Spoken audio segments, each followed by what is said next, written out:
Hi friends, welcome to KC guide YouTube channel. KC guide YouTube ಚಾನಲ್ಗೆ ಸ್ವಾಗತ.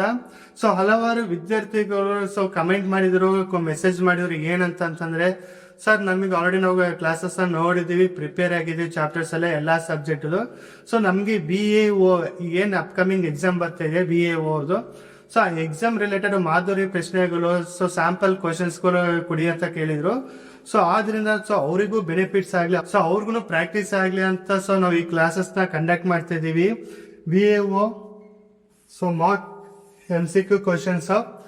ಯಾವ ತರ ಇದು, ಕೀ ಪ್ಯಾಟರ್ನ್ ಬೇಸ್ ಮೇಲೆ ಅವ್ರದ್ದು ಅನಾಲಿಸಿಸ್ ಬೇಸ್ ನಲ್ಲಿ ಮಾದರಿ ಪ್ರಶ್ನೆಗಳನ್ನ ನಾವು ಪ್ರಿಪೇರ್ ಮಾಡಿದ್ವಿ. ಇದು ಡೈರೆಕ್ಟ್ ಒಂದೊಂದ್ಸತಿ ಕೇಳ್ಬೋದು, ಇಲ್ಲ ಅಂತ ಇಲ್ಲ. ಬಟ್ ನಿಮ್ಗೆ ಏನಂತಂದ್ರೆ ಒಂದು ಕಾನ್ಫಿಡೆನ್ಸ್ ಬಿಲ್ಡ್ ಆಗುತ್ತೆ. ಅದ್ರ ಜೊತೆ ನಿಮ್ಗೆ ಏನಾಗುತ್ತೆ ಅಂತಂದ್ರೆ, ಈ ಕ್ಲಾಸ್ ಇಂದ ನಿಮ್ಗೆ ಪ್ರಾಕ್ಟೀಸ್ ಆಗುತ್ತೆ. ಒಂದ್ಸತಿ ರಿವಿಷನ್ ಆಗುತ್ತೆ, ರೀಕಾಲ್ ಆಗುತ್ತೆ, ಪ್ರಾಕ್ಟೀಸ್ ಆಗುತ್ತೆ. ಇನ್ ಕೇಸ್ ಜಾಸ್ತಿ ಪ್ರಾಕ್ಟೀಸ್ ಮಾಡಿದಷ್ಟು, ಒಂದು ಕೋಟ್ ಇದೆ, ಪ್ರಾಕ್ಟೀಸ್ ಮೇಕ್ಸ್ ಮ್ಯಾನ್ ಪರ್ಫೆಕ್ಟ್ ಅಂತ. ಎಷ್ಟು ನೀವು ಪ್ರಾಕ್ಟೀಸ್ ಮಾಡ್ತೀರಾ ಅಷ್ಟು ಕಾನ್ಫಿಡೆನ್ಸ್ ಬಿಲ್ಡ್ ಆಗುತ್ತೆ. ಕಾನ್ಫಿಡೆನ್ಸ್ ಬಿಲ್ಡ್ ಆಯ್ತು ಅಂದ್ರೆ ನೀವು ಎಕ್ಸಾಮ್ ಅಲ್ಲಿ ಪ್ರತಿಯೊಂದು ಪ್ರಶ್ನೆಗೂ ನೀವು ಕರೆಕ್ಟ್ ಸರಿಯಾದ ಉತ್ತರ ಕೊಡ್ತೀರಾ. ಟೈಮ್ ವೇಸ್ಟ್ ಮಾಡ್ದೇನೆ ಆದಷ್ಟು ಕ್ವಶನ್ಸ್ ನೋಡೋದ. ಪ್ರತಿದಿನ ಈ ಕ್ವಶನ್ಸ್ ವಿಡಿಯೋ ಇದ್ದೇ ಇರುತ್ತೆ. ಡೈಲಿ ಒಂದು 20-30 ಕ್ವಶನ್ಸ್ ಸಾಲ್ವ್ ಮಾಡ್ಕೊಂಡು ಹೋಗೋದ. ಫಸ್ಟ್ ಕ್ವಶನ್ ನೋಡೋದಾದ್ರೆ, ಕ್ವಶನ್ ಒಂದ್ಸತಿ ಓದಿ ಅನಾಲಿಸಿಸ್ ಮಾಡಿ.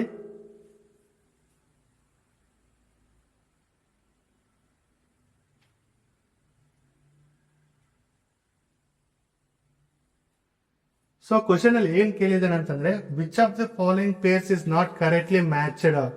ಇಲ್ಲಿ ಇಂಪಾರ್ಟೆಂಟ್ ನೆನ್ಪಿಟ್ಕೊಳ್ಳಿ, ಕ್ವಶನ್ ಓದಿ ಕರೆಕ್ಟ್ ಆಗಿ ಕ್ವಶನ್ ಓದಿ ನಾಟ್ ಅಂತ ಕೊಟ್ಟಿದ್ದಾನೆ. ಕೆಲವೊಂದು ಜೋಡಿಗಳಲ್ಲಿ ಯಾವುದು ಸರಿಯಾಗಿ ಹೊಂದಿಕೆ ಆಗಿಲ್ಲ ಅಂತ ಕೇಳ್ತಾ ಇದ್ದಾನೆ. ಆಪ್ಷನ್ ಎ ಏನ್ ಕೊಟ್ಟಿದ್ದಾನೆ, ಪುಲಕೇಶನ್ 2 ಚಾಲುಕ್ಯಸ್ ಆಫ್ ಬಾದಾಮಿ ಚಾಲುಕ್ಯರಂ. ಆಪ್ಷನ್ ಬಿ ಅಲ್ಲಿ ಅಮೋಘ ವರ್ಷ ಫಸ್ಟ್ ರಾಷ್ಟ್ರಕೂಟರು ಅಂತ ಕೊಟ್ಟಿದ್ದಾನೆ. ಆಪ್ಷನ್ ಸಿ ಅಲ್ಲಿ ವಿಷ್ಣುವರ್ಧನ ಹೊಯ್ಸಳ ಅಂತ ಕೊಟ್ಟಿದ್ದಾನೆ. ಆಪ್ಷನ್ 4 ಅಲ್ಲಿ ಕೃಷ್ಣದೇವರಾಯ ಕದಂಬ ಅಂತ ಕೊಟ್ಟಿದ್ದಾನೆ. ಇದಕ್ಕೆ ಸರಿಯಾದ ಉತ್ತರ ಏನಂತಂದ್ರೆ ಆಪ್ಷನ್ ಡಿ ಕೃಷ್ಣದೇವರಾಯ. ಕೃಷ್ಣದೇವರಾಯ ಅದಕ್ಕೆ ಯಾವ ವಂಶದಕ್ಕೆ ಸೇರ್ತಾರೆ ಅಂತಂದ್ರೆ ವಿಜಯನಗರ ವಂಶದಕ್ಕೆ ಸೇರ್ತಾರೆ. ಕದಂಬ ಕಲಾ. ಸರಿಯಾದ ಉತ್ತರ ಇಲ್ಲಿ ಆಪ್ಷನ್ ಡಿ ಕೃಷ್ಣದೇವರಾಯ ಕದಂಬ. ಮುಂದಿನ ಪ್ರಶ್ನೆ ನೋಡೋದ. ಕ್ವಶನ್ ಒಂದ್ಸತಿ ಓದಿ ಅನಾಲಿಸಿಸ್ ಮಾಡಿ.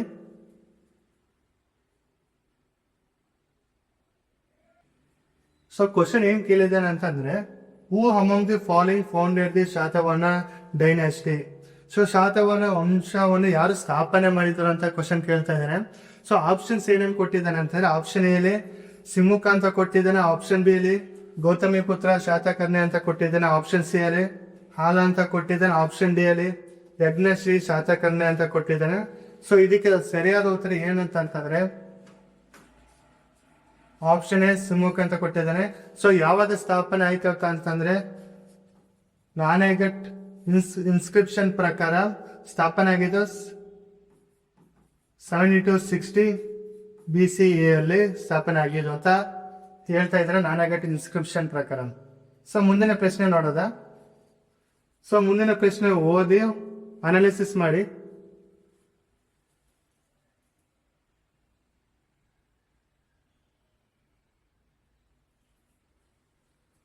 ಕ್ವಶನ್ ಏನ್ ಕೇಳಿದಾನೆ ಅಂತಂದ್ರೆ, arrange the following events in a chronological order.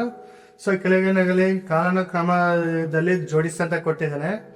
ಏನೇನ್ ಸ್ಟೇಟ್ಮೆಂಟ್ ಕೊಟ್ಟಿದ್ದಾನೆ ಅಂತಂದ್ರೆ, ಫಸ್ಟ್ ಅಲ್ಲಿ formation of Indian National Congress, ಭಾರತೀಯ ರಾಷ್ಟ್ರೀಯ ಕಾಂಗ್ರೆಸ್ ಸ್ಥಾಪನೆ. ಸೆಕೆಂಡ್ ಅಲ್ಲಿ ಪಾರ್ಟಿಷನ್ ಆಫ್ ಬಂಗಾಳ ವಿಭಜನೆ ಅಂತ ಕೇಳಿದ್ದಾನೆ. ಥರ್ಡ್ ಅಲ್ಲಿ ಏನ್ ಕೇಳಿದ್ದಾನೆ ಅಂತಂದ್ರೆ, ಹೋಮ್ ರೂಲ್ ಮೂವ್ಮೆಂಟ್ ಕೊಟ್ಟಿದ್ದಾನೆ. ಫೋರ್ತ್ ಅಲ್ಲಿ ಕ್ವಿಟ್ ಇಂಡಿಯಾ ಮೂವ್ಮೆಂಟ್ ಅಂತ ಕೊಟ್ಟಿದ್ದಾನೆ. ಆಪ್ಷನ್ಸ್ ಏನೇನು ಕೊಟ್ಟಿದ್ದಾನೆ, ಆಪ್ಷನ್ ಸಿ ಅಲ್ಲಿ 1, 2, 3, 4 ಅಂತ 1, 2, 3, 4 ಅಂತ ಇದೆ. ಇದು ಸರಿಯಾದ ಕ್ರೊನಾಲಜಿಕಲ್ ಆರ್ಡರ್ ಅಂತ ಕೇಳ್ತಿದ್ದಾನೆ. ಆಪ್ಷನ್ ಬಿ ಅಲ್ಲಿ 2, 1, 3, 4 ಅಂತ ಕೊಟ್ಟಿದ್ದಾನೆ. 2, 1, 3, 4 ಅಂತ ಕೇಳ್ತಾ ಇದ್ದಾನೆ. ಆಪ್ಷನ್ ಸಿ ಅಲ್ಲಿ ಅದೇ ತರ 1, 3, 2, 4 ಅಂತ ಕೊಟ್ಟಿದ್ದಾನೆ. ಆಪ್ಷನ್ ಡಿ ಅಲ್ಲಿ 2, 3, 1, 4 ಅಂತ ಕೊಟ್ಟಿದ್ದಾನೆ. ಅದಕ್ಕೆ ನಮ್ಗೆ ಗೊತ್ತಿರಬೇಕು. Formation of Indian National Congress, INC ಸ್ಥಾಪನೆ ಆಗಿದ್ದು ಯಾವಾಗ ಅಂದ್ರೆ 1885ರಲ್ಲಿ.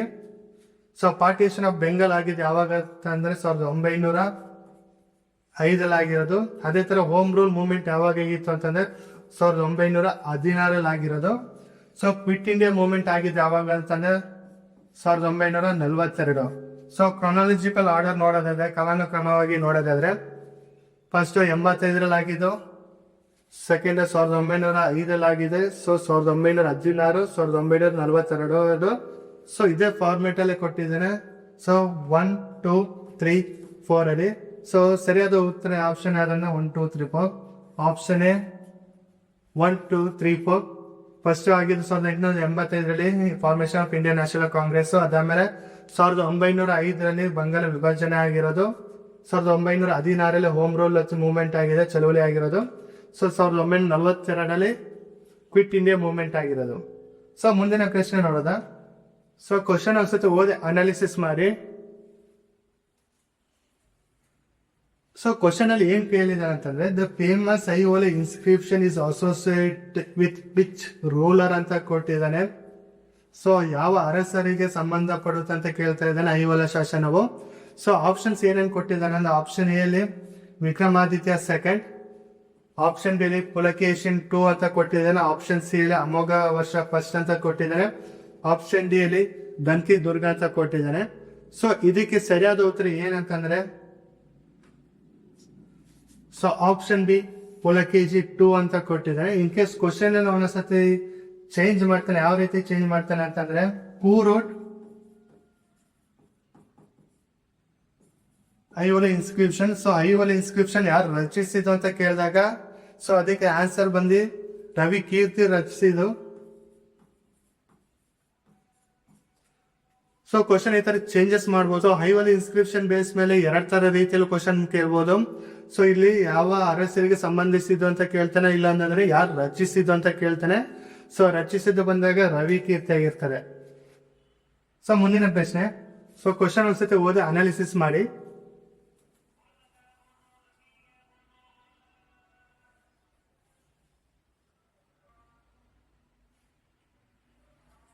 ಸೊ ಕ್ವಶನ್ ಏನ್ ಕೇಳಿದಾನೆ ಅಂತಂದ್ರೆ, who was associate with the Chittagong armoury right. Chittagong ಶಸ್ತ್ರಾಗಾರ ದಾಳಿಯೊಂದಿಗೆ ಸಂಬಂಧ ಹೊಂದಿದವರು ಯಾರು ಅಂತ ಕೇಳಿದಾನೆ. Option A Surya Sen, option B Lala Lajpat Rai, option C ಅಲ್ಲಿ ದಾದಾಬಾಯಿ ನರೋಜಿ ಕೊಟ್ಟಿದ್ದಾನೆ, ಆಪ್ಷನ್ ಡಿ ಅಲ್ಲಿ ಗೋಪಾಲಕೃಷ್ಣ ಗೋಖಲೆ ಅಂತ ಕೊಟ್ಟಿದ್ದಾನೆ. ಸೊ ಇದಕ್ಕೆ ಸರಿಯಾದ ಉತ್ತರ option A Surya Sen.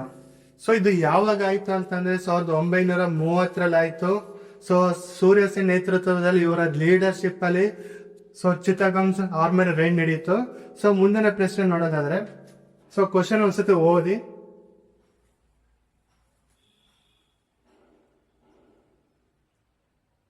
So question ಏನಂತ ಕೊಟ್ಟಿದ್ದಾನೆ, ಇದು statement problem. So consider the following statement about the ಭಕ್ತಿ ಮೂವ್ಮೆಂಟ್. ಭಕ್ತಿ ಮೂವ್ಮೆಂಟ್ ಮೇಲೆ, ಭಕ್ತಿ ಚಳವಳಿ ಇದ್ರ ಬೇಸ್ ಮೇಲೆ ಕ್ವಶನ್ ಕೇಳಿದಾನೆ. ಸೊ ಏನ್ ಕೇಳಿದಾನೆ ಅಂತ ಆಪ್ಷನ್ ಸ್ಟೇಟ್ಮೆಂಟ್ ಫಸ್ಟ್ ಅಲ್ಲಿ ಏನ್ ಕೊಟ್ಟಿದ್ದಾನೆ, it emphasise devotion as A means of spiritual attainment. ಇದು ಆಧ್ಯಾತ್ಮಿಕ ಸಾಧನೆ ಮಾರ್ಗವಾಗಿ ಭಕ್ತಿಯ ಒತ್ತು ನೀಡಿತು. ಸ್ಟೇಟ್ಮೆಂಟ್ ಬಿ ಅಲ್ಲಿ ಏನ್ ಕೊಟ್ಟಿದ್ದಾನೆ, it was completely confined to South India. ಇದು ಸಂಪೂರ್ಣವಾಗಿ ದಕ್ಷಿಣ ಭಾರತಕ್ಕೆ ಮಾತ್ರ ಸೀಮಿತವಾಗಿತ್ತು ಅಂತ. ಸೊ ಸ್ಟೇಟ್ಮೆಂಟ್ ಸಿ ಅಲ್ಲಿ ಥರ್ಡ್ ಅಲ್ಲಿ ಏನ್ ಕೊಟ್ಟಿದ್ದಾನೆ ಅಂದ್ರೆ, several bhakti saints criticise social discrimination. So ಅನೇಕ ಭಕ್ತಿ ಸಂತರು ಸಾಮಾಜಿಕ ತಾರತಮ್ಯವನ್ನು ಟೀಕಿಸಿದರು ಅಂತ. ಸೊ ಆಪ್ಷನ್ಸ್ ನೋಡೋದಾದ್ರೆ, ಆಪ್ಷನ್ ಎ ಎ ಮತ್ತು ಬಿ ಮಾತ್ರ ಕರೆಕ್ಟ್ ಅಂತ ಕೊಟ್ಟಿದ್ದಾನೆ ಆಪ್ಷನ್ ಎ ಅಲ್ಲಿ. ಆಪ್ಷನ್ ಬಿ ಅಲ್ಲಿ ಎ ಮತ್ತು ಸಿ ಅಂತ ಕೊಟ್ಟಿದ್ದಾನೆ. ಆಪ್ಷನ್ ಸಿ ಅಲ್ಲಿ ಬಿ ಮತ್ತು ಸಿ ಅಂತ ಕೊಟ್ಟಿದ್ದಾನೆ. ಸೊ ಆಪ್ಷನ್ ಡಿ ಅಲ್ಲಿ ಎ ಬಿ ಸಿ 3 ಸ್ಟೇಟ್ಮೆಂಟ್ ಸಹ ಕರೆಕ್ಟ್ ಅಂತ ಕೊಟ್ಟಿದ್ದಾರೆ.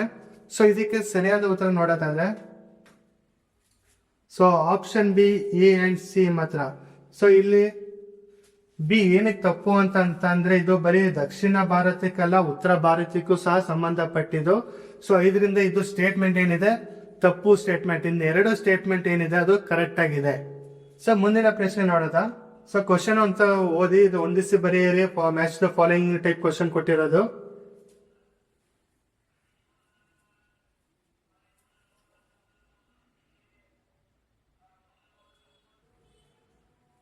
ಸೊ ಇಲ್ಲಿ ಮ್ಯಾಚ್ ದ ಫಾಲೋಯಿಂಗ್ ಅಲ್ಲಿ ಏನೇನ್ ಕೊಟ್ಟಿದ್ದಾನೆ ಅಂತಂದ್ರೆ, ಸೊ ಲೀಸ್ಟ್ ಒಂದು ಪಟ್ಟಿ 1 ಮತ್ತೆ ಪಟ್ಟಿ 2 ಕೊಟ್ಟಿದ್ದಾನೆ. ಅದನ್ನ ಮ್ಯಾಚ್ ಮಾಡಿ ಅಂತ ಕೊಟ್ಟಿದ್ದಾರೆ ರಿಲೆವೆಂಟ್ ಯಾರ್ಯಾರಿಗೆ ಅಂತ. ಸೊ ಎ ಬಂದಾಗ ಬಸವಣ್ಣ, ಬಿ ಬಂದಾಗ ಪುರಂದರದಾಸ, ಸಿ ಬಂದಾಗ ಕೃಷ್ಣದೇವರಾಯ, ಡಿ ಬಂದಾಗ ರನ್ ಆಗಿ. ಅದೇ ತರ ಪಟ್ಟಿ 2 ಅಲ್ಲಿ ಫಸ್ಟ್ ಬಂದು ಹರಿದಾಸ ಟ್ರೆಡಿಷನಲ್ ಹರಿದಾಸ ಪರಂಪರೆ, ಸೆಕೆಂಡ್ ಬಂದು ವಚನ ಮೂವ್ಮೆಂಟ್ ವಚನ ಚಳುವಳಿ, ಥರ್ಡ್ ಬಂದು ಅಮುಕ್ತ ಮೌಲ್ಯದ ಅಂತ ಕೊಟ್ಟಿದ್ದಾನೆ. ಹಾಗೆ ಲಾಸ್ಟ್ ಫೋರ್ತ್ ಬಂದು ಗದಾ ಯುದ್ಧ ಅಂತ ಕೊಟ್ಟಿದ್ದಾನೆ. ಸೊ ನಾವ್ ಇಲ್ಲಿ ನೋಡ್ಬೋದು. ಸೊ ಬಸವನ ಯಾವ್ದಕ್ಕೆ ರಿಲೇಟೆಡ್ ಆಗಿರ್ತಾರೆ ಅಂತಂದ್ರೆ ವಚನ ಚಳುವಳಿ ವಚನ ಮೂವ್ಮೆಂಟ್ ಗೆ ರಿಲೇಟೆಡ್ ಆಗಿರ್ತಾರೆ. ಸೊ ನೆಕ್ಸ್ಟ್ ನೋಡೋದಾದ್ರೆ ಪುರಂದರದಾಸರು ಯಾವ್ದಕ್ಕೆ ಅಂತಂದ್ರೆ ಫಸ್ಟ್ ಹರಿದಾಸ ಟ್ರೆಡಿಷನಲ್ ಗೆ ರಿಲೆವೆಂಟ್ ಆಗಿರ್ತಾರೆ. ಅದೇ ತರ ಕೃಷ್ಣದೇವರಾಯ ಬಂದಾಗ ಅಂತ್ಯ ಮಾಲ್ಯದ ಅಂತ ಬಂದಿರುತ್ತೆ. ಸೊ ಅದೇ ತರ ಕೊನೆಗೆ ಬಂದಾಗ ರಣ್ಯ ಬಂದಾಗ ಯಾವ್ದಕ್ಕೆ ಹೊಂದಾಣಿಕೆ ಆಗುತ್ತೆ ಅಂತಂದ್ರೆ ಗದಾ ಯುದ್ಧಕ್ಕೆ ಹೊಂದಾಣಿಕೆ ಆಗುತ್ತೆ. ಸೊ ಇಲ್ಲಿ ಆಪ್ಷನ್ಸ್ ನೋಡೋದಾದ್ರೆ ಸೊ ಬಸವಣ್ಣ ಸೆಕೆಂಡು, ಹೇಗೆ ಟು ಎಲ್ಲೆಲ್ಲಿದೆ, ಇಲ್ಲೊಂದ್ ಕಡೆ ಇದೆ, ಇಲ್ಲೊಂದ್ ಕಡೆ ಇದೆ. ಸೊ ಆಪ್ಷನ್ ಬಿ ಸಹ ತಪ್ಪು, ಆಪ್ಷನ್ ಡಿ ಸಹ ತಪ್ಪು. ಸೊ ನೆಕ್ಸ್ಟ್ ಬಂದಾಗ ಪುರಂದರದಾಸ ಹರಿದಾಸ ಟ್ರೆಡಿಷನಲ್ ಅಂತ ಕೊಟ್ಟಿದ್ದಾನೆ. ಬಿಗೆ ಫಸ್ಟ್ ಇಲ್ಲಿ ಸಹ ಇದೆ, ಇದು ಬಿಗೆ 3 ಇಲ್ಲಿ ಇದೆ. ಸೊ ಇದಲ್ಲ. ಸೊ ಸರಿಯಾದ ಉತ್ತರ ಆಪ್ಷನ್ ಎ. ಎಗೆ 1, ಬಿಗೆ 2, ಬಿಗೆ 1, ಸಿಗೆ 3, ಡಿಗೆ 4. ಇನ್ ಕೇಸ್ ನಿಮ್ಗೆ ಎಕ್ಸಾಮ್ ಹಾಲ್ ಅಲ್ಲಿ ಇದು ಟೈಮ್ ಕನ್ಸ್ಯೂಮಿಂಗ್, ಎಕ್ಸಾಮ್ ಹಾಲ್ ಅಲ್ಲಿ ನಿಮ್ಗೆ ಏನಾದ್ರು ಕನ್ಫ್ಯೂಷನ್ ಇತ್ತು ಅಂತಂದಾಗ ಸೊ ಇದು ಯಾವ್ದಾರು ಏನಾದ್ರು ಗೊತ್ತಿತ್ತು ಅಂತಂದ್ರೆ ಸೊ ಇಲ್ಲ ಆನ್ಸರ್ ಆಪ್ಷನ್ಸ್ ಏನಿದೆ ಅನಾಲಿಸಿಸ್ ಮಾಡಿ. ಸೊ ಫಾರ್ ಎಕ್ಸಾಂಪಲ್ ಬಸವನ ಆಲ್ಮೋಸ್ಟ್ ನಮ್ಗೆಲ್ಲರಿಗೂ ಗೊತ್ತಿದೆ ವಚನ ಚಳುವಳಿ ಅಂತ. ಸೊ ಬಸವನ ವಚನ ಚಳುವಳಿ ಯಾವ್ದು ಬರುತ್ತೆ ಅದನ್ನ ಫಸ್ಟ್ ನೀವು ಮಾರ್ಕ್ ಮಾಡ್ಕೊಳ್ಳಿ, ಮಿಕ್ತಿದೆಲ್ಲ ಆನ್ಸರ್ ತಪ್ಪು ಅಂತ ಅರ್ಥ. ಸೊ ನೆಕ್ಸ್ಟ್ ಇನ್ನೊಂದು ನೋಡಿ ಪುರಂದರದಾಸ ಯಾವ್ದಕ್ಕೆ ಸೇರ್ತಾರ ಅಂತ. ಸೊ ಯಾವ್ದು ಕರೆಕ್ಟ್ ಇದೆ ಅದನ್ನ ಮ್ಯಾಚ್ ಮಾಡಿ ಮಾರ್ಕ್ ಮಾಡ್ಬಿಡಿ. ಸೊ ಮಿಕ್ಕಿದ ಎರಡು ಇದು ಏನಿದೆ ಆದಷ್ಟು ಸ್ಕಿಪ್ ಮಾಡಿ. ಸೊ ಇದನ್ನ ಸ್ಕಿಪ್ ಮಾಡಿದಾಗ ನಿಮ್ಗೆ ಏನಾಗಿರುತ್ತೆ ಅಂತಂದ್ರೆ ಟೈಮ್ ಸೇವ್ ಆಗುತ್ತೆ. ಸೊ ಇದನ್ನೆಲ್ಲ ಕ್ವಶನ್ ಓದಿ ಮಾಡೋಕ್ಕಿಂತ ಇದು ಬೇಗ ಸ್ಪೀಡ್ ಆಗುತ್ತೆ. ಸೊ ಮುಂದಿನ ಪ್ರಶ್ನೆ. ಸೊ ಕ್ವಶನ್ ಒಂದ್ಸತಿ ಓದಿ ಅನಾಲಿಸಿಸ್ ಮಾಡಿ.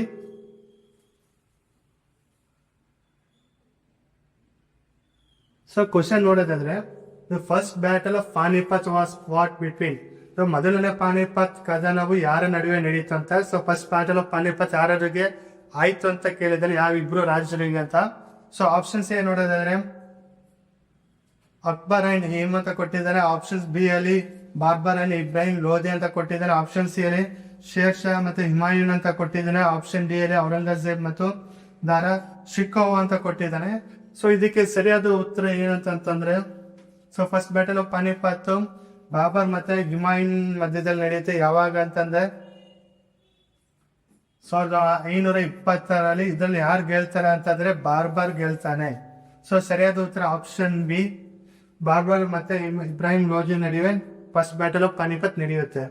ಸೊ ಮುಂದಿನ ಪ್ರಶ್ನೆ. ಸೊ ಕ್ವಶನ್ ನೋಡಿ, ಈ ಕ್ವಶನ್ ಯಾವ ತರ ಕೊಟ್ಟಿದ್ದಾನೆ ಅಂದ್ರೆ ಪ್ರತಿಪಾದನೆ ಎ ಮತ್ತು ಕಾರಣ ಅಂತ ಕೊಟ್ಟಿದ್ದಾನೆ. ಸೊ ಕ್ವಶನ್ ಒಂದ್ಸತಿ ಓದಿ ಅನಾಲಿಸಿಸ್ ಮಾಡಿ.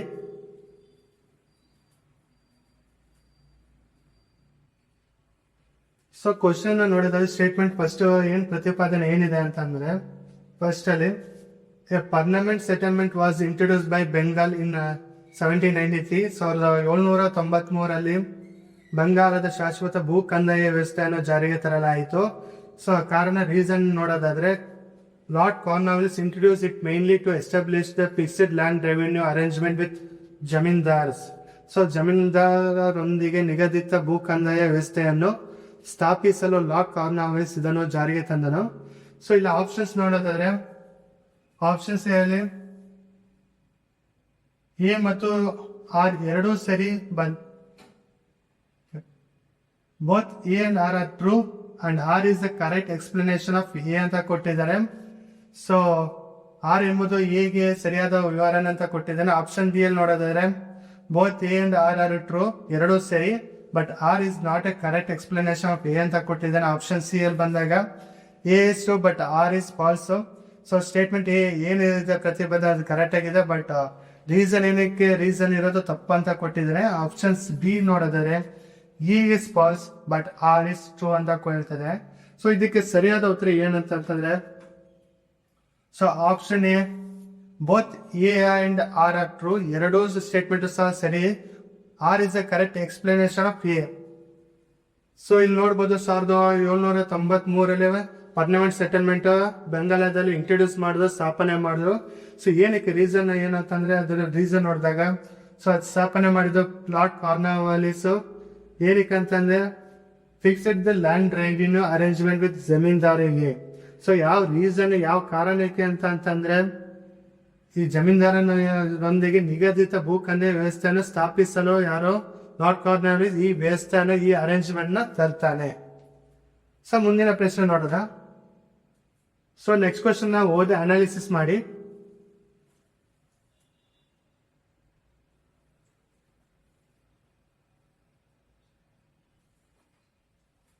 ಸೊ ಇಲ್ಲಿ ಕ್ವಶನ್ ನೋಡ್ಬೋದು. Which was an important centre of the Vijayanagara empire. Vijayanagara ಸಾಮ್ರಾಜ್ಯದ ಪ್ರಮುಖ ಕೇಂದ್ರ ಯಾವುದು ಅಂತ ಕೊಟ್ಟಿದ್ದಾನೆ. ಆಪ್ಷನ್ ಸಿ ಅಲ್ಲಿ ಏನೇನು ಕೊಟ್ಟಿದ್ದಾನೆ ಅಂತಂದ್ರೆ ಹಂಪಿ, ಆಪ್ಷನ್ ಬಿ ಅಲ್ಲಿ ಶ್ರೀರಂಗಪಟ್ಟಣ, ಆಪ್ಷನ್ ಸಿ ಅಲ್ಲಿ ಬೀದರ್ ಅಂತ ಕೊಟ್ಟಿದ್ದಾನೆ, ಆಪ್ಷನ್ ಡಿ ಅಲ್ಲಿ ಗುಲ್ಬರ್ಗ ಅಂತ ಕೊಟ್ಟಿದ್ದಾನೆ. ಸೊ ಇದು ಡೈರೆಕ್ಟ್ ಕ್ವಶನ್ ಕೇಳಿರೋದು.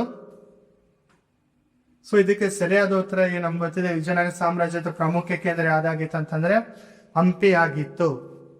ಸೊ ಮುಂದಿನ ಪ್ರಶ್ನೆ.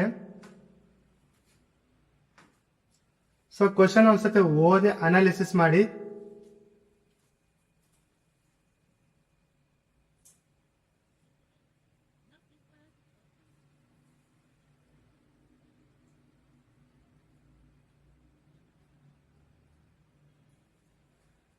ಸೊ ಕ್ವಶನ್ ಅಲ್ಲಿ ಏನ್ ಕೊಟ್ಟಿದ್ದಾನೆ ಅಂತಂದ್ರೆ ಯಾವ್ದೋ ಒಂದು ವಸ್ತು ಇಲ್ಲಿ ನೋಡ್ಬೋದು.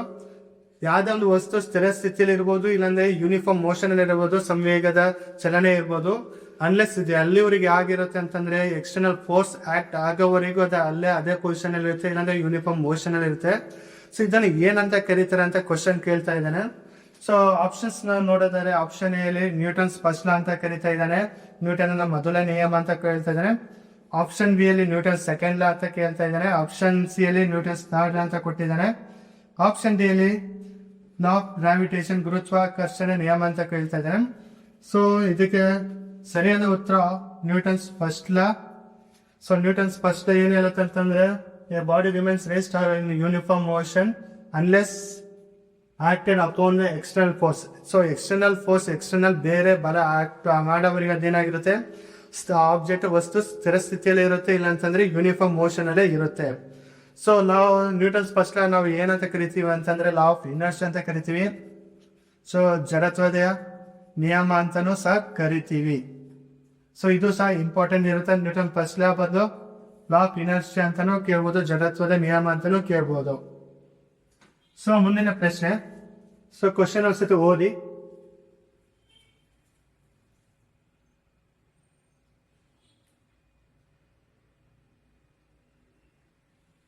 ಸೊ ಕ್ವಶನ್ ಏನ್ ಕೊಟ್ಟಿದ್ದಾನೆ ಅಂತ ಅಂದ್ರೆ which quantity is measured with in watt ಅಂತ ಕೇಳ್ತಾ ಇದ್ದಾನೆ. ಯಾವ ಭೌತಿಕ ಪ್ರಮಾಣವನ್ನು ವ್ಯಾಟಿನಲ್ಲಿ ಅಳೆಯಲಾಗುತ್ತೆ ಅಂತ ಕೇಳಿದ್ದಾನೆ. ಸೊ ನಮ್ಗೆ ಆಪ್ಷನ್ಸ್ ನೋಡೋದಾದ್ರೆ ಆಪ್ಷನ್ ಎ ಫೋರ್ಸ್ ಅಂತ ಕೊಟ್ಟಿದ್ದಾನೆ, ಆಪ್ಷನ್ ಬಿ ವರ್ಕ್ ಅಂತ ಕೊಟ್ಟಿದ್ದಾನೆ, ಆಪ್ಷನ್ ಸಿ ಪವರ್ ಸಾಮರ್ಥ್ಯ ಅಂತ ಕೊಟ್ಟಿದ್ದಾನೆ, ಆಪ್ಷನ್ ಡಿ ಎನರ್ಜಿ ಶಕ್ತಿ ಅಂತ ಕೊಟ್ಟಿದ್ದಾನೆ. So watt S I unit watt ಅಂತ ಬಂದಾಗ ನಮ್ಗೆ ಏನ್ ಗೊತ್ತಿರ್ಬೇಕಲ್ಲಿ, ಸೊ ವ್ಯಾಟ್ ಯಾವ್ದಕ್ಕೆ ಸೇರುತ್ತೆ ಅಂತಂದ್ರೆ ಆಪ್ಷನ್ ಸಿ ಪವರ್ ಸೇರುತ್ತೆ. ಸೊ ಪವರ್ ನಾವು ಯಾವ ತರ ಮೆಜರ್ ಮಾಡ್ತೀವಿ ಅಂತಂದ್ರೆ ವ್ಯಾಟ್ ತರ ರೆಪ್ರೆಸೆಂಟ್ ಮೆಜರ್ ಮಾಡ್ತೀವಿ. ಅದೇ ತರ ಫೋರ್ಸ್ ಬಂದಾಗ ಮೆಜರ್ ಮಾಡಿದ್ರೆ ನ್ಯೂಟನ್ಸ್ ಅಲ್ಲಿ ಮೆಜರ್ ಮಾಡ್ತೀವಿ. ವರ್ಕ್ ಬಂದಾಗ ಕೆಲಸ ಅಂತ ಬಂದಾಗ ಜೌಲ್ ಅನ್ನ ರೆಪ್ರೆಸೆಂಟ್ ಮಾಡ್ತೀವಿ. ಅದೇ ತರ ಎನರ್ಜಿ ಶಕ್ತಿ ಅಂತ ಬಂದಾಗ ಯಾವ ತರ ಮೆಜರ್ ಮಾಡ್ತೀವಿ ಅಂತಂದ್ರೆ ಜೌಲ್ ಅಲ್ಲಿ ಮೆಜರ್ ಮಾಡ್ತೀವಿ. ಸೊ ಇದು ಕಾನ್ಸೆಪ್ಟ್ ನಾನು ಕ್ಲಾಸಲ್ಲಿ ಎಕ್ಸ್ಪ್ಲೈನ್ ಮಾಡಿದೀವಿ, ಅದ್ರದ್ದು ಯಾವ ತರ ಮೆಜರ್ ಮಾಡ್ತಾರೆ, ಅದ್ರದ್ದು ಏನು ಯೂನಿಟ್ ಅಂತ. ಇನ್ ಕೇಸ್ ಯಾರು ಕ್ಲಾಸ್ ಮಿಸ್ ಮಾಡಿದ್ರೆ ಅಂದ್ರೆ ಕ್ಲಾಸ್ನ ನೋಡಿ. ಸೊ ಮುಂದಿನ ಪ್ರಶ್ನೆ. ಸೊ ಕ್ವಶನ್ ಒಂದ್ಸತಿ ಓದಿ. ಸೊ ಈ ಕ್ವಶನ್ ಏನ್ ಕೇಳಿದಾನೆ ಅಂತ ಅಂದ್ರೆ which gas is mainly responsible for acid rain ಅಂತ ಕೊಟ್ಟಿದ್ದಾನೆ. ಆಮ್ಲ ಮಳೆಗೆ ಮುಖ್ಯವಾಗಿ ಕಾರಣ ಆಗುವ ಅನಿಲ ಯಾವುದು ಅಂತ ಕೇಳಿದಾನೆ. ಸೊ ನಮಗೆ ಗೊತ್ತಿದೆ ಆಪ್ಷನ್ಸ್ ಏನೇನು ಕೊಟ್ಟಿದ್ದಾನೆ ಅಂತ. ಆಪ್ಷನ್ ಎ ಆಕ್ಸಿಜನ್ ಕೊಟ್ಟಿದ್ದಾನೆ, ಆಪ್ಷನ್ ಡಿ ಅಲ್ಲಿ ಸಲ್ಫರಿಕ್ ಆಸಿಡ್ ಕೊಟ್ಟಿದ್ದಾನೆ, ಆಪ್ಷನ್ ಸಿ ಅಲ್ಲಿ ಹೈಡ್ರೋಜನ್ ಕೊಟ್ಟಿದ್ದಾನೆ, ಆಪ್ಷನ್ ಡಿ ಅಲ್ಲಿ ನೈಟ್ರೋಜನ್ ಕೊಟ್ಟಿದ್ದಾನೆ. ಸೊ ಇದಕ್ಕೆ ಸರಿಯಾದ ಉತ್ತರ ಏನಂತ ಅಂತಂದ್ರೆ ಆಸಿಡ್ ರೈನ್ಗೆ ಫಾರ್ಮೇಶನ್ ಆಗದೆ ಯಾವ್ದ್ರಿಂದ ಅಂತಂದ್ರೆ ಸಲ್ಫರ್ ಡೈಆಕ್ಸೈಡ್ ಇಂದ ಫಾರ್ಮೇಶನ್ ಆಗುತ್ತೆ.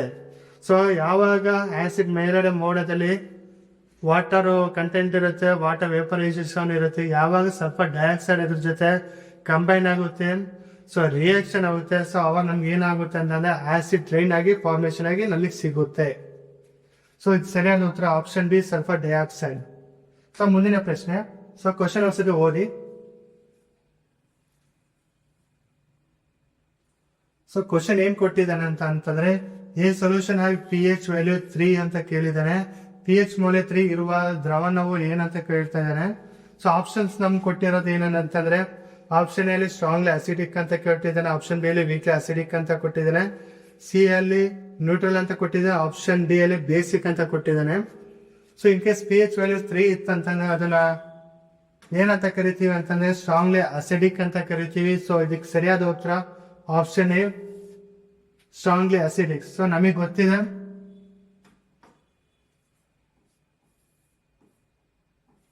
pH 7 ಇತ್ತಂದ್ರೆ neutral. So in case pH ಜಾಸ್ತಿ ಹೋಯ್ತೈತೆ ಅಂದ್ರೆ ಅದು ವೀಕ್ ಆಸಿಡ್ ಆಗುತ್ತೆ, pH ಕಮ್ಮಿ ಆಯ್ತಂದ್ರೆ ಅದು ಅಸಿಡಿಕ್ ಆಗಿ ಆಸಿಡ್ ಫಾರ್ಮೇಶನ್ ಎಲ್ಲ ಇರುತ್ತೆ. ಸೊ ಕ್ವಶನ್ ಒಂದ್ಸತಿ ಓದಿ ಅನಾಲಿಸಿಸ್ ಮಾಡಿ.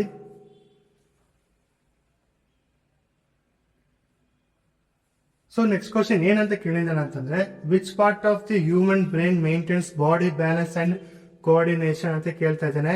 ದೇಹದ ಸಮತೋಲನ ಮತ್ತು ಸಮನ್ವಯವನ್ನು ನಿಯಂತ್ರಿಸುವ ಮೆದುಳಿನ ಭಾಗ ಅಂತ ಕೇಳ್ತಾ ಇದ್ದಾನೆ. ಸೊ ಆಪ್ಷನ್ಸ್ ಏನೇನು ಕೊಟ್ಟಿದ್ದಾನೆ ಅಂದ್ರೆ ಆಪ್ಷನ್ ಸಿ ಅಲ್ಲಿ ಸೆರೆಬ್ರಮ್ ಅಂತ ಕೊಟ್ಟಿದ್ದಾನೆ, ಆಪ್ಷನ್ಸ್ ಬಿ ಅಲ್ಲಿ ಸೆರೆಬೆಲ್ಲಮ್ ಅಂತ ಕೊಟ್ಟಿದ್ದಾನೆ, ಆಪ್ಷನ್ ಸಿ ಅಲ್ಲಿ ಮೆಡುಲಾ ಅಂತ ಕೊಟ್ಟಿದ್ದಾನೆ, ಆಪ್ಷನ್ ಡಿ ಅಲ್ಲಿ ಹೈಪೋಥಾಲಮಸ್ ಅಂತ ಕೊಟ್ಟಿದ್ದಾನೆ. ಸೊ ಇದಕ್ಕೆ ಸರಿಯಾದ ಉತ್ತರ ಆಪ್ಷನ್ ಬಿ, ಸೆರೆಬೆಲ್ಲಮ್ ಅಂತ. ಸೊ ನಮಗೆ ಗೊತ್ತಿದೆ ಸೆರೆಬ್ರಮ್ ನಮ್ಗೆ ಏನ್ ಇದು ರೆಗ್ಯುಲೇಟ್ಸ್ ಏನ್ ಕಂಟ್ರೋಲ್ ಮಾಡುತ್ತೆ ಅಂತಂದ್ರೆ ಲರ್ನಿಂಗ್ ಇರ್ಬೋದು, ಥಿಂಕಿಂಗ್ ಇರ್ಬೋದು, ಯೋಚನೆ ಇರ್ಬೋದು. ಸೊ ಇದನ್ನ ಕಂಟ್ರೋಲ್ ಮಾಡುತ್ತೆ. ಸೊ ಸೆರೆಬೆಲ್ಲಮ್ ಬಂದಾಗ ಏನ್ ಕಂಟ್ರೋಲ್ ಮಾಡುತ್ತೆ ಅಂತಂದ್ರೆ ಬ್ಯಾಲೆನ್ಸ್ ಕಂಟ್ರೋಲ್ ಮಾಡುತ್ತೆ, ಬಾಡಿ ಮೂಮೆಂಟ್ ನ ಕಂಟ್ರೋಲ್ ಮಾಡುತ್ತೆ. ಅದೇ ತರ ಮೆಡುಲಾ ಅಬ್ರಾಗೆಂಟ್ ಅಂತ ಕರಿತೀವಿ. ಸೊ ಅದು ಏನ್ ಮಾಡುತ್ತೆ ಅಂತಂದ್ರೆ ಇದು regulates the heart beat regulates ಮಾಡುತ್ತೆ. ಮತ್ತೆ ಬ್ರೀತಿಂಗ್ ಇರ್ಬೋದು, ಅದೇ ತರ ಡೈಜೆಷನ್ ಸಹ ಇರ್ಬೋದು. So next option D hypothalamus ಏನ್ ಮಾಡುತ್ತೆ ಅಂತಂದ್ರೆ ಇದು ಕಂಟ್ರೋಲ್ಸ್ ಸ್ಲೀಪ್ ಇರ್ಬೋದು, ಹಾರ್ಮೋನ್ ರಿಲೀಸಸ್ ಇರ್ಬೋದು. ಸೊ ಇಲ್ಲಿ ಬಂದಾಗ maintain body balance and coordination ಅಂತ ಬಂದಾಗ ಅದು ಯಾವ್ದು ಕಂಟ್ರೋಲ್ ಮಾಡುತ್ತೆ ಅಂತಂದ್ರೆ ಸೆರೆಬೆಲ್ಲಮ್ ಕಂಟ್ರೋಲ್ ಮಾಡುತ್ತೆ. ಸೊ ಸರಿಯಾದ ಉತ್ತರ ಆಪ್ಷನ್ ಬಿ, ಸೆರೆಬೆಲ್ಲಮ್. ಸೊ ಮುಂದಿನ ಪ್ರಶ್ನೆ. ಸೊ ಕ್ವಶನ್ ಒಂದ್ಸತಿ ಓದಿ.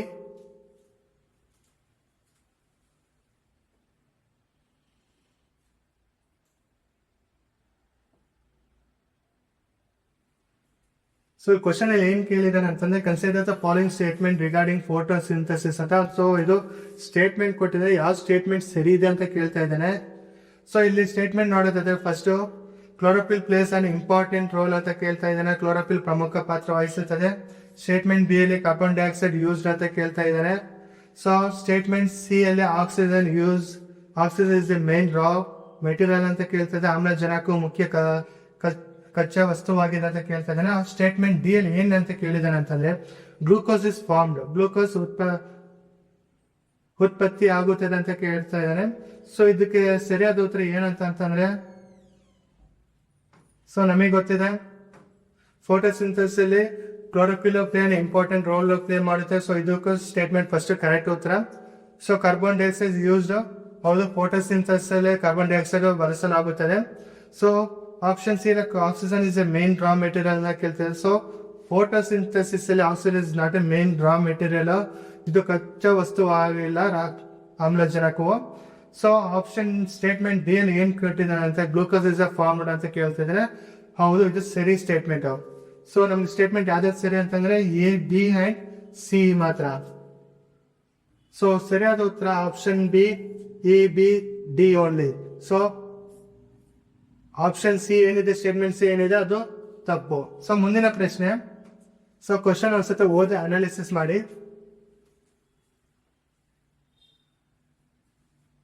ಸೊ ಕ್ವಶನ್ ಏನ್ ಕೇಳ್ತಿದ್ದಾನೆ ಅಂತಂದ್ರೆ which blood group is considered as A universal donor for red blood cell transfusion ಅಂತ ಕೊಟ್ಟಿದ್ದಾನೆ. ಸೊ ಕೆಂಪು ರಕ್ತ ಕಣಗಳು ವರ್ಗಾವಣೆಯಲ್ಲಿ ಸಾರ್ವತ್ರಿಕ ದಾನಿ ಎಂದು ಪರಿಗಣಿಸಲ್ಪಡುವ ರಕ್ತದ ಗುಂಪು ಯಾವುದಂತ ಕೇಳ್ತಾ ಇದ್ದಾನೆ. ಸೊ ಆಪ್ಷನ್ಸ್ ಏನೇನು ಕೊಟ್ಟಿದ್ದಾನೆ ಅಂತಂದ್ರೆ, ಆಪ್ಷನ್ ಎ ಅಲ್ಲಿ AB ಪಾಸಿಟಿವ್ ಕೊಟ್ಟಿದ್ದಾನೆ, AB ಧನಾತ್ಮಕ ಅಂತ ಕೊಟ್ಟಿದ್ದಾನೆ. ಆಪ್ಷನ್ ಬಿ ಅಲ್ಲಿ B O ಪಾಸಿಟಿವ್ ಕೊಟ್ಟಿದ್ದಾನೆ. ಆಪ್ಷನ್ ಸಿ ಅಲ್ಲಿ O ನೆಗೆಟಿವ್ ಕೊಟ್ಟಿದ್ದಾನೆ. ಆಪ್ಷನ್ ಡಿ ಅಲ್ಲಿ AB ನೆಗೆಟಿವ್ ಅಂತ ಕೊಟ್ಟಿದ್ದಾನೆ. ಸೊ ಇದಕ್ಕೆ ಸರಿಯಾದ ಉತ್ತರ ಏನು ಅಂತಂದ್ರೆ, so option C O negative. So O negative ಅವರು ಯಾರಿಗೆ ಆದ್ರೂ ಸಹ ಬ್ಲಡ್ ನ ಕೊಡ್ಬೋದು, ಯಾವುದೇ ತರ ರೆಸ್ಟ್ರಿಕ್ಷನ್ ಅವ್ರಿಗಿಲ್ಲ. ಸೊ ಇವ್ರ ಕಡೆಯಿಂದನೇ ಇಸ್ಕೋಬೇಕಂತ ಏನಿಲ್ಲ, ಇವ್ರು ಯಾರಿಗಾದ್ರೂ ಟ್ರಾನ್ಸ್ಫರ್ ಮಾಡಬಹುದು. ಸೊ ಮುಂದಿನ ಪ್ರಶ್ನೆ. ಸೊ ಕ್ವಶನ್ ಒಂದ್ಸತಿ ಓದಿ ಅನಾಲಿಸಿಸ್ ಮಾಡಿ.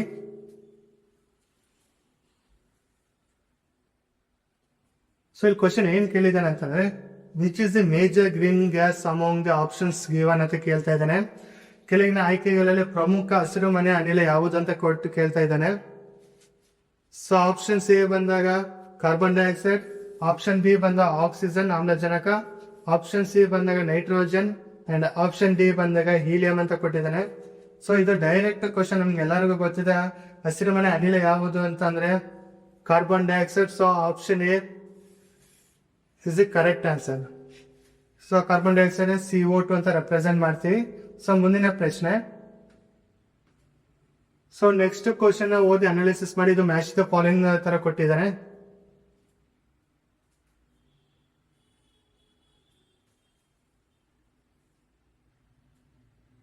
ಸೊ ಕ್ವಶನ್ ನೋಡೋದು ಅನ್ಸತಿ.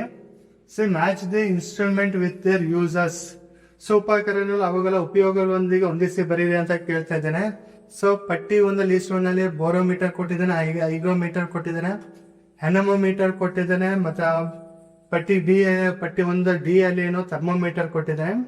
ಸೊ ಲಿಸ್ಟ್ 2 ಪಟ್ಟಿ 2 ಅಲ್ಲಿ ನೋಡೋದಾದ್ರೆ ಫಸ್ಟ್ ಹ್ಯೂಮಿಡಿಟಿ ಕೊಟ್ಟಿದ್ದಾನೆ, ಅಟ್ಮಾಸ್ಫಿರಿಕ್ ಪ್ರೆಷರ್ ಅಂತ ಕೊಟ್ಟಿದ್ದಾನೆ, ಟೆಂಪರೇಚರ್ ಕೊಟ್ಟಿದ್ದಾನೆ, ಮತ್ತೆ ವಿಂಡ್ ಸ್ಪಿನ್ ಅಂತ ಕೊಟ್ಟಿದ್ದಾನೆ. ಸೊ ಇದು ಯಾವ್ದಾದ್ರು ಇನ್ಸ್ಟ್ರೂಮೆಂಟ್ ಯಾವ್ದಕ್ಕೆ ಉಪಯೋಗಿಸ್ತಾರೆ, ಏನಕ್ಕೆ ಸೊ ಯಾವ್ದಕ್ಕೆ ಉಪಯೋಗಿಸ್ತಾರೆ ಅಂತ ಕೇಳ್ತಾ ಇದ್ದಾನೆ. ಸೊ ನಮಗೆ ಗೊತ್ತಿದೆ. ಸೊ ಬಾರೋಮೀಟರ್ ಏನಕ್ಕೆ ಉಪಯೋಗಿಸ್ತಾರೆ ಅಂತಂದ್ರೆ, ಈ ಇನ್ಸ್ಟ್ರೂಮೆಂಟ್ ವಾಯುಮಂಡಲ ಒತ್ತಡವನ್ನು ಕ್ಯಾಲ್ಕುಲೇಟ್ ಮಾಡಕ್ಕೆ ಉಪಯೋಗಿಸ್ತಾರೆ. ಅದೇ ತರ ಹೈಗ್ರೋಮೀಟರ್ ಉಪಯೋಗಿಸೋದು ಯಾವಾಗ ಅಂದ್ರೆ ಹ್ಯೂಮಿಡಿಟಿ ಆರ್ದ್ರತೆ ಚೆಕ್ ಮಾಡಕ್ಕೆ ಉಪಯೋಗಿಸ್ತಾರೆ ಇನ್ಸ್ಟ್ರೂಮೆಂಟ್. ಸೊ ಅನಮೋಮೀಟರ್ ಯೂಸ್ ಮಾಡೋದು ಯಾವಾಗ ಅಂದ್ರೆ ವಿಂಡ್ ಸ್ಪೀಡ್, ಗಾಳಿ ವೇಗ ಕಂಡುಹಿಡಿಯಕ್ಕೆ ಅನಮೋಮೀಟರ್ ಉಪಯೋಗಿಸ್ತಾರೆ. ಅದೇ ತರ ಲಾಸ್ಟ್ ಥರ್ಮೋಮೀಟರ್ ಬಂದಾಗ ಏನಕ್ಕೆ ಉಪಯೋಗಿಸ್ತಾರೆ ಅಂದ್ರೆ ಇನ್ಸ್ಟ್ರೂಮೆಂಟ್ ತಾಪಮಾನ ಕಂಡುಹಿಡಿಯಲು ಉಪಯೋಗಿಸ್ತಾರೆ. ಸೊ ಸರಿಯಾದ ಉತ್ತರ ಆಪ್ಷನ್ ಬೋರೋಮೀಟರ್ 2. ಆಪ್ಷನ್ ಎ ಈಗ ಬೋರೋಮೀಟರ್ ಅಟ್ಮಾಸ್ಫಿಯರ್ ಪ್ರೆಷರ್ಗೆ ಉಪಯೋಗಿಸ್ತಾರೆ, ಬಿ ಅವನ್ನ ಹೈಗ್ರೋಮೀಟರ್ ಹ್ಯೂಮಿಡಿಟಿಗೆ ಉಪಯೋಗಿಸ್ತಾರೆ, ಸಿ ಬಂದಾಗ ವಿಂಡ್ ಸ್ಪೀಡ್ ಅನಮೋಮೀಟರ್ ವಿಂಡ್ ಸ್ಪೀಡ್ಗೆ ಉಪಯೋಗಿಸ್ತಾರೆ, ಡಿ ಬಂದಾಗ ಥರ್ಮೋಮೀಟರ್ ತಾಪಮಾನ ಚೆಕ್ ಮಾಡಲು ಉಪಯೋಗಿಸ್ತಾರೆ. ಸೊ ಇಲ್ಲ ಇನ್ನೊಂದು ಶಾರ್ಟ್ ಕಟ್ ಟ್ವಿಸ್ಟ್ ನಾನು ಎಕ್ಸ್ಪ್ಲೇನ್ ಮಾಡ್ತೀನಿ. ಸೊ ಕೆಲವೊಬ್ಬರಿಗೆ ತುಂಬಾ ನೆನಪಿರಲ್ಲ. ಸೊ 1-2 ಇನ್ಸ್ಟ್ರೂಮೆಂಟ್ಗಳು ಏನಕ್ಕೆ ಉಪಯೋಗಿಸ್ತಾರೆ ಅಂತ ನೆನಪಿರುತ್ತೆ. ಸೊ ನಾವ್ ಇಲ್ಲಿ ಫಸ್ಟ್ ನಿಮ್ಗೆ ಏನ್ ಗೊತ್ತಿದೆ ಅದೇ ಈಸಿ ಅದ್ರ ಪ್ರಕಾರ ನಾವು ಹೋಗೋದ.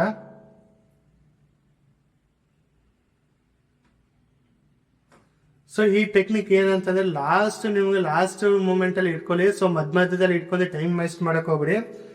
ಸೊ ನಮ್ಗೆ ಗೊತ್ತು ಥರ್ಮೋಮೀಟರ್, ಯೂಶಲಿ ಥರ್ಮೋಮೀಟರ್ ಏನಕ್ಕೆ ಉಪಯೋಗಿಸ್ತೀವಿ ಅಂದ್ರೆ ಟೆಂಪರೇಚರ್ ತಾಪಮಾನ ಕಂಡುಹಿಡಿಯಕ್ಕೆ. ಸೊ ಥರ್ಮೋಮೀಟರ್ ಟೆಂಪರೇಚರ್ ಕ್ಯಾಲ್ಕುಲೇಟ್ ಮಾಡಕ್ಕೆ. ಸೊ ಡಿಗೆ ಏನು ಸರಿಯಾದ ಉತ್ತರ ಆಪ್ಷನ್ 3. ಸೊ ಇಲ್ಲಿ ಆಪ್ಷನ್ಸ್ ಅಲ್ಲಿ ನೋಡಿ ಡಿಗೆ ಯಾವ್ದು 3rd ಇದೆ ಅಂತ ನೋಡಿ ಫಸ್ಟ್. ಸೊ ಡಿ ಬಂದಾಗ ಅದ್ರಲ್ಲಿ ಆಪ್ಷನ್ ಯಾವ್ದಿದೆ, ಆಪ್ಷನ್ ಎ ಕೊಟ್ಟಿದ್ದಾನೆ. ಸೊ ಇನ್ಯಾವುದು ಹೋಲಿಕೆ ಸರಿ ಬರಲ್ಲ, ಯಾವ ಇನ್ಸ್ಟ್ರೂಮೆಂಟ್ ಅದಕ್ಕೆ ಡಿಗೆ ಬರಲ್ಲ. ಸೊ ಅವಾಗ ಏನಾಗುತ್ತೆ, option A is a correct answer. So ನೀವು ಟೈಮ್ ವೇಸ್ಟ್ ಮಾಡ್ದೇನೆ, ಇನ್ ಕೇಸ್ ಇನ್ನು ಯಾರಿಗೆ ಬೋರೋಮೀಟರ್ ಗೊತ್ತಿಲ್ಲ ಹೈಗ್ರೋಮೀಟರ್ ಗೊತ್ತಿಲ್ಲ ಅಂತಂದ್ರು, ಸೊ ಖಾಲಿ ಬಿಟ್ಬಿಟ್ಟು ಈ ಸ್ಕಿಪ್ ಕ್ವಶನ್ ಸ್ಕಿಪ್ ಮಾಡಕ್ ಹೋಗ್ಬೇಡಿ. ಸೊ ಮಿಕ್ಕಿದ್ ಯಾವ್ದು ಗೊತ್ತಿದೆ ಅದನ್ನ ನೋಡಿ ಅದ್ರ ಬೇಸ್ ಮೇಲೆ ನೀವು ಆಪ್ಷನ್ ನ ಅನಾಲಿಸಿಸ್ ಮಾಡಿ, ಏನೇನ್ ಕೊಟ್ಟಿಲ್ಲ ಯಾವ್ದಕ್ಕೆ ಹೋಲಿಕೆ ಬರುತ್ತೆ ಯಾವ್ದಕ್ಕೆ ಬರಲ್ಲ ಅಂತ. ಸೊ ಈ ತರ ಮಾಡಿದ್ರೆ ನೀವು ಆನ್ಸರ್ನ ಬರೀಬಹುದು.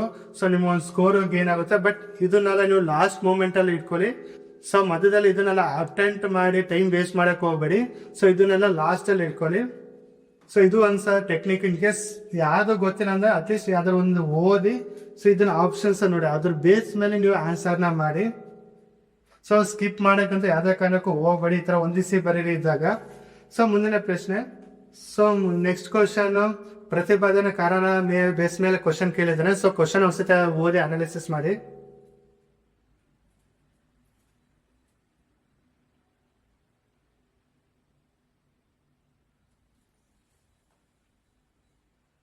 ಸೊ ಕ್ವಶನ್ ಏನ್ ಕೊಟ್ಟಿದ್ದಾನೆ ಅಂತ ಅಂದ್ರೆ analyse the statement below and select the correct option ಅಂತ ಕೇಳ್ತಾ ಇದ್ದಾನೆ. ಸೊ ಕೆಳಗಿನ ಹೇಳಿಕೆಗಳನ್ನು ವಿಶ್ಲೇಷಿಸಿ ಮತ್ತು ಸರಿಯಾದ ಆಯ್ಕೆಯನ್ನು ಮಾಡಿ ಅಂತ ಕೊಟ್ಟಿದ್ದಾನೆ. ಸೊ ಪ್ರತಿಪಾದನೆ ಏನ್ ಕೊಟ್ಟಿದ್ದಾನೆ ಅಂತಂದ್ರೆ metals are generally good conductors of electricity ಅಂತ ಕೊಟ್ಟಿದ್ದಾನೆ. ಲೋಹಗಳು ಸಾಮಾನ್ಯವಾಗಿ ವಿದ್ಯುತ್ತನ್ನ ಉತ್ತಮ ವಾಹಕಗಳು ಆಗಿವೆ ಅಂತ ಕೊಟ್ಟಿದ್ದಾನೆ. ಅದೇ ತರ ಅದಕ್ಕೆ ರೀಸನ್ ಅಂತ ಏನ್ ಕೊಟ್ಟಿದ್ದಾನೆ ಅಂತ metals contains free electron that can move through the metal ಅಂತ ಕೊಟ್ಟಿದ್ದಾನೆ. ಸೊ ಇಲ್ಲಿ ನಾವು ಆಪ್ಷನ್ಸ್ ನೋಡೋದಾದ್ರೆ ಆಪ್ಷನ್ಸ್ ಎಲ್ಲಿ both A and R are true and R is a correct explanation of A ಅಂತ ಕೊಟ್ಟಿದ್ದಾನೆ. ಸೊ ಎರಡು ಉತ್ತರ ಎ ಮತ್ತು ಆರ್ ಸರಿ ಇದೆ ಅಂತ ಕೊಟ್ಟಿದ್ದಾನೆ. ಸೊ ಎಗೆ ಕರೆಕ್ಟ್ ಎಕ್ಸ್ಪ್ಲನೇಷನ್ ಆರ್ ಅಂತ ಕೊಟ್ಟಿದ್ದಾನೆ. ಸೊ ಆಪ್ಷನ್ ಬಿ ನೋಡಿದಾಗ both A and R true, ಎರಡು ಸರಿ, but R is A not correct explanation of A. So ಎಗೆ ಕರೆಕ್ಟ್ ಎಕ್ಸ್ಪ್ಲನೇಷನ್ ಆರ್ ಅಂತ ಅಲ್ಲ ಅಂತ ಕೊಟ್ಟಿದ್ದಾನೆ. ಸೊ ಆಪ್ಷನ್ ಡಿ ನೋಡಿದಾಗ A is true but R is false, A ಸರಿ ಆರ್ ತಪ್ಪು ಅಂತ ಕೊಟ್ಟಿದ್ದಾನೆ. ಆಪ್ಷನ್ ಡಿ ನೋಡಿದಾಗ ಎ ಇಸ್ ಫಾಲ್ಸ್, ಎ ತಪ್ಪು ಸ್ಟೇಟ್ಮೆಂಟ್ ಮತ್ತೆ ಆರ್ ಸರಿ ಸ್ಟೇಟ್ಮೆಂಟ್ ಅಂತ ಕೊಟ್ಟಿದ್ದಾನೆ. ಸೊ ನಮಗೆ ಗೊತ್ತಿದೆ, ಸೊ ಯಾವುದೇ ಮೆಟಲ್ ತಗೊಂಡು ವಸ್ತು ತಗೊಳ್ಳಿ ಅದ್ರಲ್ಲಿ ಏನಿರುತ್ತೆ ಮೆಟಲ್ ಅಲ್ಲಿ ಫ್ರೀ ಎಲೆಕ್ಟ್ರಾನ್ಸ್ ಇರುತ್ತೆ. ಸೊ ಫ್ರೀ ಎಲೆಕ್ಟ್ರಾನ್ಸ್ ಏನಾಗುತ್ತೆ ಅಲ್ಲಿ ಕರೆಂಟ್ ನ ಪಾಸ್ ಮಾಡ್ಬೋದು, ವಿದ್ಯುತ್ ನ ಚಲನೆ ಮಾಡ್ಬೋದು. ಸೊ ಇದಕ್ಕೆ statement A metal are good conductor of electricity, ಹೌದು ಇದು ಕರೆಕ್ಟ್ ಉತ್ತರ. ಅದಕ್ಕೆ ರೀಸನ್ ಏನಕ್ಕೆ ಅಂತಂದ್ರೆ metal contains free electrons. So free electrons ಇರೋದ್ರಿಂದ ಅದೇನಾಗುತ್ತೆ, ಸೊ ವಿದ್ಯುತ್ ಚಲನೆ ಆಗುತ್ತೆ. ಸೊ ಇದು ಗುಡ್ ಕಂಡಕ್ಟರ್ ಆಫ್ ಎಲೆಕ್ಟ್ರಿಸಿಟಿ ಅಂತ ಕರಿತೀವಿ. ಸೊ ಆದ್ರಿಂದ options A is a correct answer. So statement A ಮತ್ತು ಸ್ಟೇಟ್ಮೆಂಟ್ ಆರ್ ಎರಡೂ ಸರಿ ಉತ್ತರ. ಸೊ ಸ್ಟೇಟ್ಮೆಂಟ್ ಎಗೆ ಸ್ಟೇಟ್ಮೆಂಟ್ ಆರು ಕರೆಕ್ಟ್ ಎಕ್ಸ್ಪ್ಲನೇಷನ್ ಕೊಟ್ಟಿದ್ದಾನೆ. ಸೊ ನಾವು ನೋಡಿದ್ವಿ ಇವತ್ತಿನ ಕ್ಲಾಸ್ ಆಲ್ಮೋಸ್ಟ್ 20 ಕ್ವಶನ್ಸ್ ಸಾಲ್ವ್ ಮಾಡಿದೀವಿ. ಯಾವ್ದಕ್ಕೆ BEO ಮಾದರಿ ಪ್ರಶ್ನೆಗಳನ್ನ ಸಾಲ್ವ್ ಮಾಡಿದೀವಿ. ಸೊ ಮುಂದಿನ ವಿಡಿಯೋದಲ್ಲಿ ಇನ್ನೂ ಹಲವಾರು ಕ್ವಶನ್ ಸಾಲ್ವ್ ಮಾಡದ. ಸೊ ಯಾವ ರೀತಿ ಕೇಳ್ಬೋದು, ಯಾವ ಕ್ವಶನ್ಸ್ ತರ ಕೇಳ್ಬೋದು ಅಂತ ನೋಡದ. ಸೊ ಇಲ್ಲಿ ಇಂಪಾರ್ಟೆಂಟ್ ಸಬ್ಜೆಕ್ಟ್ ಬಂದಾಗ ಆಲ್ಮೋಸ್ಟ್ ಹಿಸ್ಟ್ರಿ ಮತ್ತೆ ಫಿಸಿಕ್ಸ್ ಬರುತ್ತೆ ಫಸ್ಟ್ ಇಂಪಾರ್ಟೆಂಟ್, ಅದ್ರ ಜೊತೆ ಕರೆಂಟ್ ಅಫೇರ್ಸ್ ಸಹ ಬರುತ್ತೆ. ಸೊ ಇದು ಬೇಸ್ ಮೇಲೆ ಬೇಸ್ ಮೇಲೆ ಅನಾಲಿಸಿಸ್ ಬೇಸ್ ಮೇಲೆ ಆದಷ್ಟು ಸೊ ಕ್ವಶನ್ಸ್ ನಾನು ಫಾರ್ಮೇಶನ್ ಮಾಡ್ತಾ ಇರೋದು. ಸೊ ಮುಂದಿನ ವಿಡಿಯೋದಲ್ಲಿ ಸಿಗೋದು ಇನ್ನು ಹಲವಾರು ಟಾಪಿಕ್ ಮೇಲೆ ಹಲವಾರು ಕ್ವಶನ್ಸ್ ನೋಡಿದ. ಆದಷ್ಟು ಎಷ್ಟಾಗುತ್ತೆ ಅಷ್ಟು ಮ್ಯಾಕ್ಸಿಮಮ್ ಪ್ರಾಕ್ಟೀಸ್ ಮಾಡಿದ. ಸೊ ನಾವು ನಿಮ್ ಜೊತೆ ಇದೀವಿ. ಸೊ ಹಲವಾರು ಕ್ವಶನ್ಸ್ ನಾನು ತಂದು ಕೊಡ್ತೀನಿ ಪ್ರಾಕ್ಟೀಸ್ ಮಾಡೋದ್ರ ಜೊತೆಲೆ. ಸೊ ಇನ್ ಕೇಸ್ ನೀವು ಪ್ರಾಕ್ಟೀಸ್ ಮಾಡ್ತಾ ಅಂದ್ರೆ ನಿಮ್ ಕಾನ್ಫಿಡೆಂಟ್ ಇರುತ್ತೆ, ಕಾನ್ಫಿಡೆಂಟ್ ಇತ್ತಂದ್ರೆ ಖಂಡಿತ ನೀವು BEO ಅಲ್ಲಿ ಈ ವರ್ಷ BEO ನೀವು ಖಂಡಿತ ಸೆಲೆಕ್ಷನ್ ಆಗೇ ಆಗ್ತೀರಾ. ಸೊ ಮುಂದಿನ ವಿಡಿಯೋದಲ್ಲಿ ಸಿಗದ, ಅಲ್ಲಿವರೆಗೂ ಬಾಯ್ ಬಾಯ್.